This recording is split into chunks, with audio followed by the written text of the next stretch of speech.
Cara, eu apontei como tendência essa questão do fortalecimento de redes, né? E eu acho que, na verdade, o conceito do que é rede vai até se ampliar um pouco mais. Porque com todas essas novas oportunidades, mercado crescendo, novos ouvintes, novas pessoas interessadas, tanto como marcas, como pessoas físicas, etc., consumidor e tal, eu vejo que há uma necessidade um pouco maior aí de uma certa estrutura para quem já está produzindo ou para quem está começando a produzir agora. Então, eu acho que a possibilidade dessa estrutura ser ofertada a partir dessas redes, no sentido de que ou podcasts associados que respondam por uma mesma marca de publicação, como, sei lá, o clássico que a gente via muito comumente antigamente, aquelas coisas das páginas de redes dentro da iTunes, né? Hoje em dia é Apple Podcast.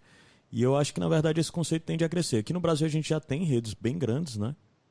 Mas eu acho que novas produtoras têm nascido e essas novas produtoras, de certa forma, assumem, para mim, esse papel de rede, né? Nesse sentido de ajudar de uma forma mais ampla, desde comercialmente até mesmo a toda a coisa de estrutura física e Entendi. etc.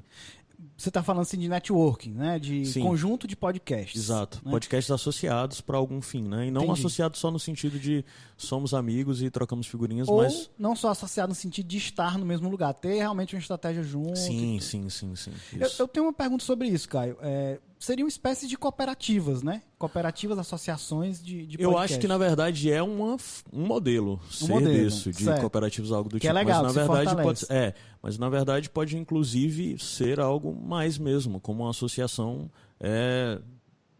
de pessoa jurídica, assim, né, para Sim. tocar isso. Eu Então, faço uma... algo até mais burocrático. Inclusive, aí é uma questão a ser debatido se isso, pessoas que são associadas em rede, necessariamente, o que seria ou não para determinar se é ou não independente. Pessoas associadas à rede deixam de ser independentes, não deixam. Eu acho que depende, né? Cada modelo, cada tipo de rede que tem. Eu queria saber dos nossos convidados se eles concordam. Eu queria fazer uma pergunta sobre isso, que é assim. Eu concordo, eu acho que é interessante essa coisa de se fortalecer junto, ainda mais com grandes conglomerados surgindo, Sim, né? sim, E sim. aí com todo o potencial de divulgação e grana e tudo mais. Mas a minha dúvida é assim, como não criar bolhas, né? Fazer com que seja limitado o acesso por você estar falando ali só com um determinado, né? Ou potencialmente falando com um determinado público, né? Eu jogo isso para os convidados.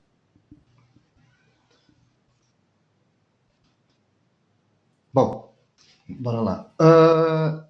Eu concordo, sim, 100% com o Caio, a questão desses grupos de podcast, esses coletivos ou associações, sei lá como queira falar, e dos seus diversos tipos. Você tem aquelas que são formadas por produtoras, ou seja, você tem a produtora profissional, que estão, algo que está crescendo muito no Brasil, que são as produtoras de podcasts, profissionais de podcasts, e esse mesmo fica dentro de uma bolha específica.